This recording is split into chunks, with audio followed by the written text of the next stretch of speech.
Okay, so we have a few things to talk about today, no, pagdating sa progress ko and overall. Unang-una, hindi pa rin ako tapos sa listing video, unfortunately. So, as you can see, nado-document natin dito yung kabagalan ko, no. Anong araw ko sinabi gagawin yung listing video or tatapusin? Kasi tagal na, like, 4 days na, tas last week pa ako hindi tapos dito, unfortunately. So, that's the experience. That's the reality. My reality currently. Pero patapos na talaga, konti na lang. And may mga huge unlock ako na gusto kong i-share dito saglit sa video na to. So, one thing I wanna talk about, I think hindi ko pa 'to na pag-usapan kahapon, eh, or hindi ko pa na-record 'to kahapon, eh. Or kung na-record ka na, eh, 'di naulit. I wanna focus on ano, I wanna focus on my focus, 'no? I realize na nata-train naman siya, we all know we can train it, and I realize na kailangan ko siyang i-train, 'no? So, that's what I'm doing right now. I'm paying close attention on how I spend my time, 'no? And meron pa akong isang parang like, alam mo, imagine this, ito yung gusto kong i-record kahapon kaso hindi ko na-record, eh. Imagine this, sa game 'di ba napakadali, kasi ang predictable, eh. Like, if we're going to talk about it, if we're going to see it, ah, yung game meron kang experience, 'di ba? Meron kang level, meron kang stats specifically, 'di ba? So, you know what are your weaknesses, nakasulat siya, eh. And yung kung energy levels mo, yung mana mo, hit points, 'di ba, constitution, ang dali niyang malaman, 'no? Sa buhay hindi. Invisible bro, yun yung mahirap, eh. Actually, magandang game idea yun, invisible yung stats mo kasi gano'n talaga sa totoong buhay, eh. Hindi mo talaga alam kung paano mo malalaman kung ano ba yung stats mo sa hindi, 'di ba? It's freaking invisible. You need to do some testing, diagnostics kung paano mo malaman. Imagine this, ito yung gusto kong malaman, eh. So, I've been focusing more on focus, 'di ba? Managing my focus, of course meron mina-manage natin emotions natin and stuff, 'di ba? Pero kasi kulang, eh, 'no? And I don't feel overwhelmed, it's just that it's just a necessary thing to do, no? I really need to work on my, again, myself overall, no? Pagdating sa execution, execution is the key, eh. Yun ang kulang ko, eh. Kasi, ewan ko kung na-record ko na 'to pero parang familiar, nasa utak ko siya na in a business, 'no, in order to, be, 'di ba 'pag business ka most of the time may business ka, boss ka, 'di ba? Pero sa mga startup katulad ngayon or ako, 'di ba, ako lang mag-isa, I need to be an expert. Oo, na-video ko na 'to nung the first video ata. I need to be an expert. So, I need to be great at execution. In order to be great in execution, I need to figure out ano ba ang mga bottlenecks ko when it comes to execution. And I realize it's mostly my perfectionism, 'no? Like, napakalala ng perfectionism ko sobra, sobrang lala. It's really hindering my mind and my output, 'no, ang bagal ko, and I need to build better systems in order to work better, 'no? And 'yun, so 'yun yung mga na-analyze ko. And parte ng aspect ng, improving my overall execution, my output, is managing myself. Would it be good if aware ka kung kapag nag-exercise ka ngayon is kung ano yung consequence niya, like naka-note na, kaso wala, eh. So, ang mangyayari dito most of the time diagnostics talaga muna. Like, iche-check mo muna, you'll record your experience then note it. Yun yung magiging baseline. Currently kasi wala. So, I don't wanna risk it anyways kasi gusto ko na rin mag-exercise talaga, sobrang taas na yung weight ko. And, the cause of that then is hindi ako makapag-focus sa other things 'cause I've been focusing on work overall. Late ako, eh. And I really need to, makasubmit na, 'no? Sobrang past due na ako yung mga tasks ko, yung listening video specifically ta's yung iba pa. Anyway, so yun, pero we're building the systems as we go on, 'di ba? Unfortunately, sobrang bagal lalo kasi nga iniisip ko rin yung systems, pero kasi nga, okey na mabagal ako ngayon kaysa mabagal na naman ako next time. I want to fix this problem now, 'di ba? And as a part of the fixing the problem is also again, yung will it be good kung aware ka na that eto yung kainin ko, ta's ganito, ganyan. Alam mo yun, better notes kung ano yung dapat kong gawin sa araw-araw. Kasi most of the time meron na akong mga lessons, eh. Nakakalimutan ko lang din siya palagi. For example, pagkagising, so the best case scenario is tabi mo na yung bed mo, toothbrush na agad, ta's work na agad.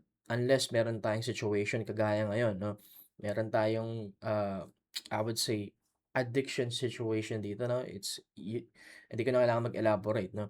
So, yun talaga, understandable yun, I accept that about myself. Another thing is, again, I need to be aware how to manage my time, my focus kasi ngayon, ang ginagawa ko is more on less multitasking. In a way medyo nagmu-multitask pa rin kasi I'm documenting stuff, pero importante yun, eh, kasi once naman na na-document na siya, okey na. Like, okey na tayo, we can focus more on building again, yung focus, yung no multitasking, focus on deep work, 'no? So, yun yung focus natin. And, babalik ako dun sa sinabi ko na na mga blockers sa execution ko. When it comes to video editing specifically, na-realize ko talaga, alam ko na 'to, eh, hindi siya nagsi-sink in sa'kin. Meron din ako napansin na ugali ko na kakaiba, eh, na whenever I need or want to learn something, hindi siya nagsi-sink in agad-agad, 'no? Like, hindi talaga agad-agad, ang tagal, 'no? Ah, merong tamang framework, merong tamang choice of words or arrangement ng words or timing kung paano siya aapekto sa utak ko, and this time I think it's so helpful, 'no? Kasi currently nagsimula ako, when it comes to editing meron akong tinatawag na trash method, 'no, wait lang. Okey, so trash method, yun yung ano, kasi nga para ma-battle yung perfectionism ko, hirap ako mag-edit ng dire-diretso, eh. So, yun yung ginagawa ko. Tapos hindi pa rin siya effective, like trash method siya or test, nire-rename ko na lahat ng sequences ko men, /test, /trash, copy, lahat na para lang gumana. Hindi siya gumagana talaga. Either ginagandahan ko pa rin or na overwhelm pa rin ako. It's a weird feeling pero I need to be honest about it. Kung ide-describe ko siya parang hindi ako makahinga, 'no? Hindi ako makahinga, hindi ako makapili, parang shit parang pinipiga na ewan na hindi ako makahinga na parang ako hinihika, na nape-pressure ako pumili ng mga footage, 'no? Which is supposed to be test, 'di ba? Hanggang sa kanina lang na-realize ko, okay, so nagre-research kasi ako, eh, okey, so ano bang issue talaga, ba't ba ako ganito? So, as usual nanood ako kay Alex Hormozi, ta's may nakita akong video rin ni Dan Martel 'no, kasi nag-research nga ako. Na-realize ko, okay, makes sense. One of my issues is courage 'no, or in short tapang 'no, like nage-gets mo, confidence, tapang. Yun yung reason kaya ang tagal ko mag-upload dito men, eh. It's rooted to my core 'no. Ako mismo as a tao sobrang kabado ako, alam mo yung identity ko talaga unfortunately kabado, weird, awkward. Mahiyain, 'di ba? I just changed it, I just evolved as time goes on, pero at its core, yun yung core ko, 'di ba? And that's what I need to what I'm working on changing. Okay, so ang sinasabi ko is yun. So, I've been sobrang ano to the core 'no, hindi ko siya naso-solve, hindi ko na siya nate-train. So, yun yung gusto kong i-train ngayon lately 'no. I need to be aware of that. Kasi it's going to be a domino effect 'no. Yun yung core ko, eh. Hindi parang band-aid solution lang minsan yung ginagawa ko to be confident and to be stuff. Gaya ng trash method, 'di ba?